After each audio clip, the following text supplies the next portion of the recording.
ભક્ત ગોરા કુંભાર. દેવીબેન, હું તમારી વ્યથા સમજુ છું, પણ અત્યારે બીજો કોઈ માર્ગ નથી. જેટલી માહિતી મળી છે એ પ્રમાણે સૈનિકો ભાડ મેળવીને આવશે. તમે અત્યારે દીકરીને લઈને ઘરે જાઓ. પણ મહારાજ, દેવી, મહારાજે આપણા હાટું ઘણું કર્યું છે અને હરિએ તો આ દીકરીને મોકલી છે. હવે હંધુ છે ને હરિના હાથમાં છે. આપણા પાસે છે ને એક જ માર્ગ છે કે હરિ પર ભરોસો મૂકવો.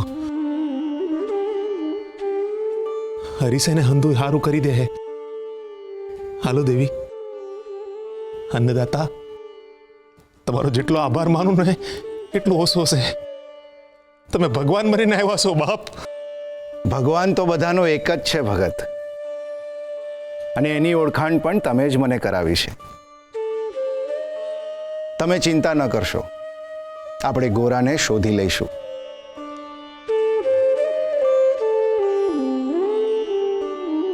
હાલ બેટા.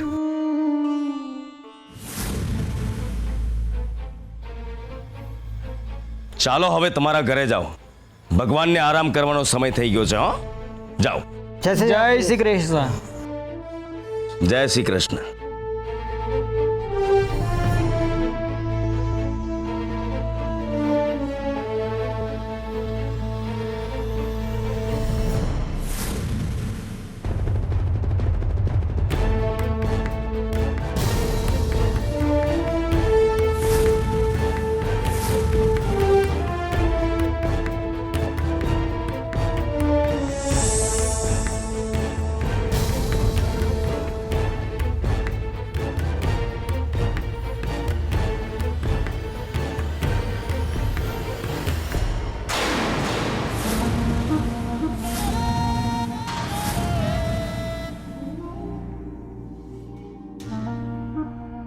વાહ ગિરધરદાસ વાહ, આટલા બધા કાવડિયા.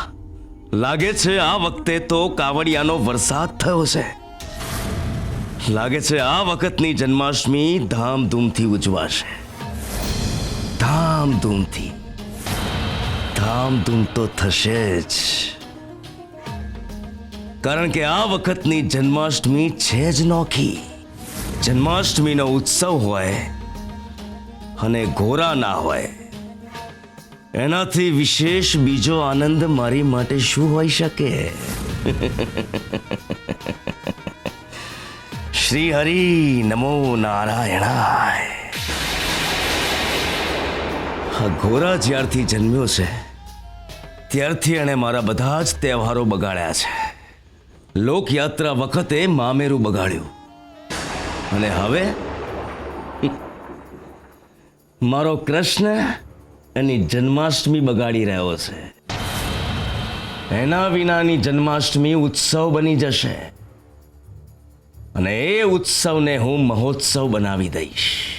ઠેર ઠેરથી લોકો જોવા આવશે, આ મહોત્સવને માણશે. આખું ગામ નહીં, આખું ગામ નહીં, પરંતુ આખું રાજ્ય મારા આયોજનના વખાણ કરશે. એટલા બધા કાવડિયા ભેગા થશે કે હું આખું આ મંદિર સોનાથી મઢી દઈશ. સોનાથી. અને આ દ્વાર હું હીરા મોતીથી જડી દઈશ. શ્રી હરિ નમો નારાયણાય.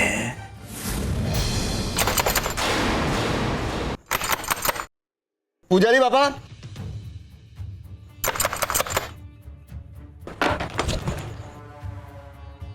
શું કરે છે રામલા? કેમ આમ જોર જોરથી દરવાજો ખખડાવે છે? ખબર નથી પડતી આ સમય ભગવાનનો આરામ કરવાનો સમય છે? બાપા લાલાનું પારણું આવી ગયું છે. હવે તમે કોણ અહીંયા લગાવી દઉં? આ કૃષ્ણનું પારણું છે? હા બાપા. અરે આમાં તો હું મારા કેશવને પણ ન સુવડાવું, અને તું દ્વારિકાધીશને સુવડાવવાની વાત કરે છે? આ પારણામાં કૃષ્ણનો જન્મ થશે? આખા રાજ્યમાં મારી પ્રતિષ્ઠા પર તું પાણી ફેરવવા માંગે છે? લોકો કહેશે કે ગિરધરદાસ પાસે કૃષ્ણના જન્મોત્સવ માટે પારણું લાવવાના પણ કાવડિયા નથી. તો હું કરું બાપા? જા ને આખા રાજ્યમાંથી મોંઘામાં મોંઘું પારણું લઈને આવ. મોંઘામાં મોંઘું. હવે મારી સામે જોઈ શું રહ્યો છે? જટ જા ને પાણું લઈને આવ. જટ જા.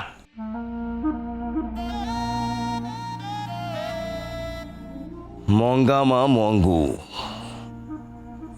આ વખતે તો અત્યાર સુધી મારા વેડફાયેલા તમામ વર્ષોનું સાટું હું વાળી દઈશ. એવો કૃષ્ણ જન્મોત્સવ ઉજવીશ કે ચારે બાજુ બોલબાલા થઈ જશે. આખાય પંથકમાં વાહ વાહ થઈ જશે. શ્રી હરિ નમો નારાયણાય.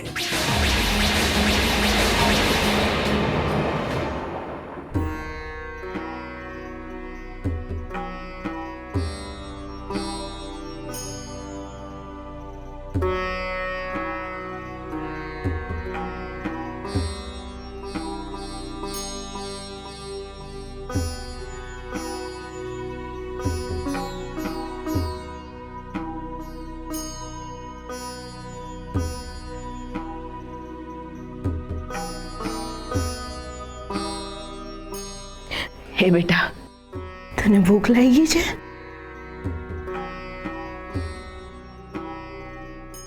ભગત, દેવી, મહારાજે છે ને સિપાહીઓને કેસો જ મોકલી દીધા છે ઓલા ડાકુઓને પકડવા હાટું. એટલે હવે ગોરા છે ને એકદમ ઝટ જડી જાય હો. અને એ દીકરી, આપણે છે ને તારા મા બાપાની ગોતી પાડીશું. હો, ચિંતા ન કર બેટા, હરિહવનું હારું કરશે.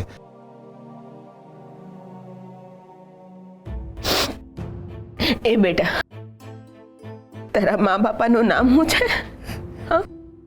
દીકરી, એ ક્યાં રહેશે? કેશોદમાં જ. ના, મને કઈ યાદ નથી. એ બેટા, આમ થોડુંક યાદ કરવાનો પ્રયત્ન કરને. જો તને આમ થોડુંક યાદ આવી જાય ને તો મહારાજ છે ને એ તારા મા અને બાપાને હટ ગોતી પાડશે. બોલ ને દીકરી. મને કઈ યાદ નથી. હું નાની હતી ત્યારે મને ડાકુ ઉપાડી ગયો તો.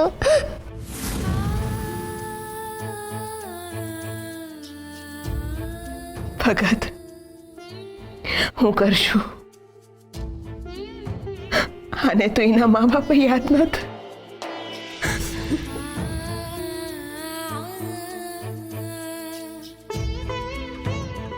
ભગત,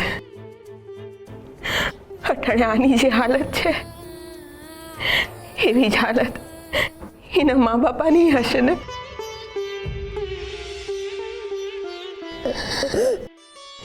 હે બેટા, તને ભૂખ લાગી હશે ને? હાલ, હું તારા હાટું રોટલા ઘડી દઉં. હાલ બેટા. માં,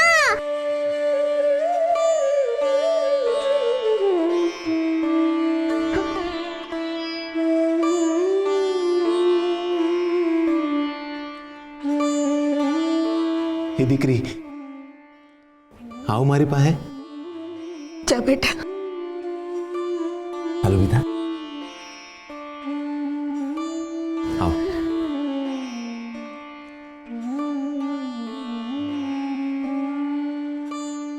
તને ખબર છે આમની પાસે જે માંગીને એ હંધુય મળી જાય. હો, હાલ, હાથ જોડ.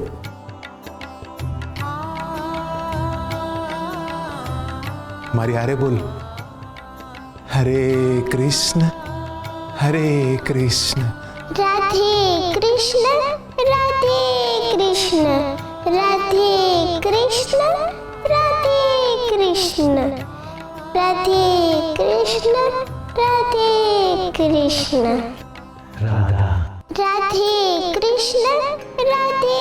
કૃષ્ણ રાધે કૃષ્ણ રાધે કૃષ્ણ રાધે કૃષ્ણ રાધે કૃષ્ણ રાધે કૃષ્ણ રાધે કૃષ્ણ રાધે કૃષ્ણ રાધે કૃષ્ણ.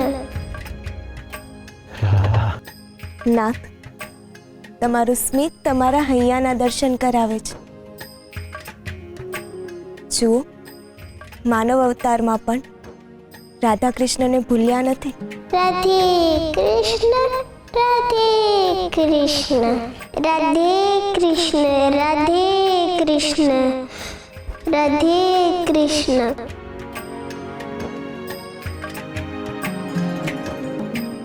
હું શું બોલતી હતી હમણાં?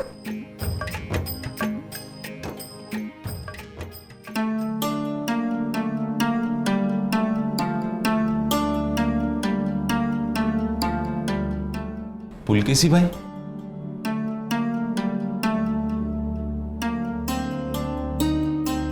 તમે હંધાઈ આમ કેમ જોઈ રહ્યા છો? હંધોઈ હેમ કેમ છે ને? પરમાભા, અમારે તમારી હારે થોડી વાત કરવી છે. હા સક્રીબેન, કયો ને, હું વાત કરવી છે. વાત જાણે એમ છે કે ગામ લોકોનું કહેવું છે કે આ વર્ષે ગોરા ઉપર બહુ જ ઉપાધિઓ આવી છે અને અત્યારે એ ક્યાં છે એ પણ આપણને ખબર નથી. એટલે બધાની ઈચ્છા છે કે આ વર્ષે જન્માષ્ટમી નહીં ઉજવીએ. અંદરથી હરખ જ નથી થતો. એટલે અમે લોકોએ નક્કી કર્યું છે કે આપણા ગામમાં આ વર્ષે જન્માષ્ટમી નહીં ઉજવાય.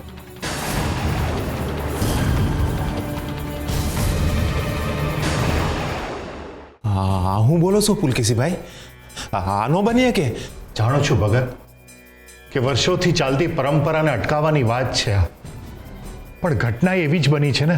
કૃષ્ણના ભક્ત પર આફત આવી હોય અને કૃષ્ણનો તહેવાર ઉજવાય, એ શું કૃષ્ણને ગમશે? અને ભગત, ગોરા ખાલી તમારો જ નહીં, આખા એ ગામનો લાડકો છે. અને એના વિનાની જન્માષ્ટમીમાં લોકોને હરખ કેમ ન હોય? પરમાભા, એમાં મૂંઝાવાની જરૂર નથી. ભક્તની પીડા તો ભગવાન સમજે જ ને. પણ એક ભક્તના લીધે આખા ગામનો ઉત્સવ બંધ રહે, એ તો હરીને ન ગમે ને સક્રીબેન? ને પુલકેશીભાઈ, ગોરા આજની તો કાલ જડી જાય, પણ એના લીધે મારા કાનુડાનો જો જન્મદિન ન ઉજવાય એ ન હાલે હો. ને ગોરાને આ વાતની ખબર પડશે કે એના લીધે હરીનો ઉત્સવ નથી ઉજવાનો, તો આ વાત તો એને નહીં ગમે. બોગડભા, હરી અટાણે અમારી કસોટી લઈ રહ્યો છે, અને આ કસોટી છે ને અમારે કોઈ પણ ચૂકવી ના દેવાની છે. મારી તકલીફમાં હરીનો ઉત્સવ ન ઉજવાય એ તો હરી હારે અન્યાય થયો કહેવાય ને. અટાણે છે ને મારા ગોરાના જીવનમાં અંધારું છે, એમાં અજવાળું છે ને મારો હરી જ લાવશે, જોજો. ને પુલકેશીભાઈ, એવું બને ને કે હરીના જન્મને દી જ આપણો ગોરા આપણને મળી જાય. એક બાજુ હરીનો જન્મ થતો હોય અને એક દી ગોરા ગામમાં પાછો ફરે. હરીની હાજરી છે ને એ હવનું હારું કરે, એનો અટકે ના એને અટકાવવા દેવાય. કૃષ્ણ પરનો ભરોસો નો ડગાવાય ભાઈ, નો ડગાવાય. ભરોસો તો આકાશને અડે એવો છે, અને તમારા જેવા ભક્ત પાસેથી જ અમે શ્રદ્ધાની જ્યોત જગમગાવતા શીખ્યા છીએ. પણ સવાલ વિશ્વાસ કે શ્રદ્ધાનો નથી, સવાલ હરખનો છે. જે રીતની ઘટના બની છે, જે રીતની પરિસ્થિતિ સર્જાઈ છે, એ જોઈને બધાના મન મોડા થઈ ગયા છે. ભગત, કૃષ્ણનો જન્મ તો મનથી જ ઉજવી લઈશું. બાકી એવા કયા શાસ્ત્રમાં લખ્યું છે કે કાનુડાનો જન્મ ધામધૂમથી જ ઉજવવાનો હોય? ભગત, બધાની ઈચ્છા છે કે બધા ઘરે બેસીને જ કૃષ્ણનું સ્મરણ કરશું, એની ઉજવણી નહીં થાય. હરિ હૃદયમાં તો રહેશે, બસ એનો ભવ્ય ઉત્સવ નહીં ઉજવાય.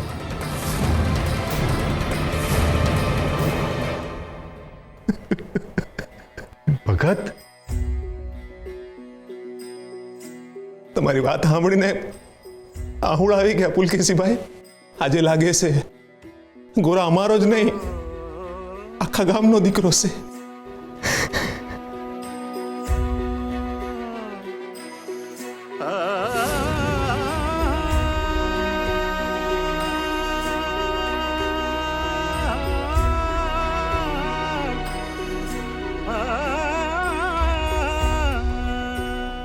હરે કૃષ્ણ હરે કૃષ્ણ.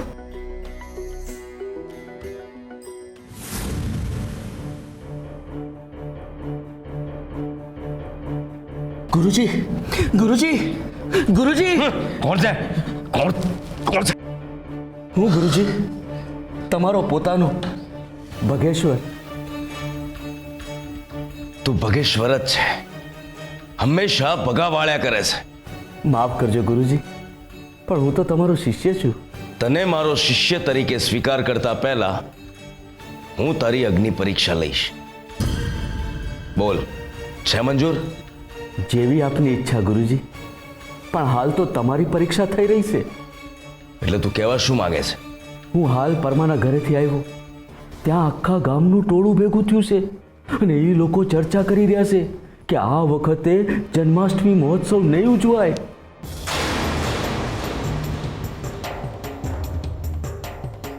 શું? હા ગુરુજી, મને તો એમ લાગે છે કે આ વખતે કૃષ્ણ જન્મ મહોત્સવ નહીં થાય. અનર્થ થઈ જશે. જન્માષ્ટમીનો ઉત્સવ કોઈ રમત નથી કે મન ફાવે ત્યારે ઉજવાય અને ગમે ત્યારે એને અટકાવી દેવાય. રાજ્યની સૌથી મોંઘામાં મોંઘી કાનુડાની મૂર્તિ મેં લાવી દીધી છે. મંદિરના શણગારથી લઈને પારણા સુધીની બધી જ તૈયારીઓ થઈ ચૂકી છે અને તું કહે છે કે ઉજવણી નહીં થાય? નહીં ગુરુજી નહીં, મેં નથી કીધું ગુરુજી, મેં નથી કીધું. આ તો ગામના લોકો ભેગા થયા છે ની ચર્ચા કરી રહ્યા છે અને આ ચર્ચામાં દલીલ નહીં, માત્ર આદેશ હતો કે આ વખતે જન્માષ્ટમીનો મહોત્સવ નહીં ઉજવાય એવું એ લોકોએ નક્કી કર્યું છે. ઘોરા કોઈ મોટો સંત મહાત્મા નથી કે એની હાજરી વિના જન્માષ્ટમીની ઉજવણી ન થઈ શકે. ઉજવણી ન થવી એ કૃષ્ણનું અપમાન છે. માફ કરજો ગુરુજી, આ કૃષ્ણનું નહીં પણ આપનું અપમાન છે.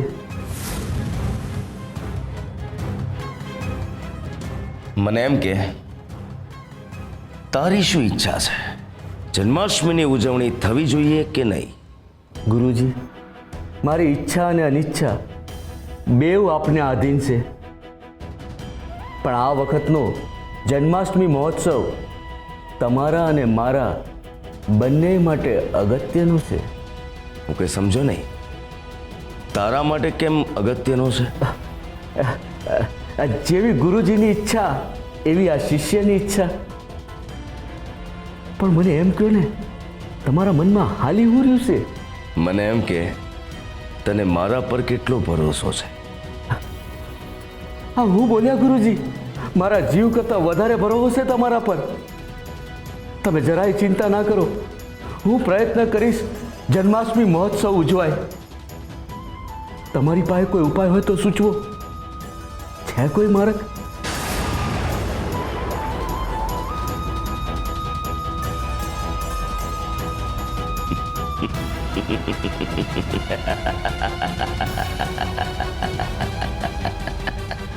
શ્રી હરિ નમો નારાયણાય.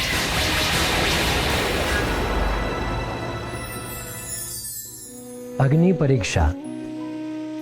અગ્નિમાં ઊભા રહીને સત્યની સાબિતી આપવાની કઠોર કસોટી એટલે અગ્નિ પરીક્ષા.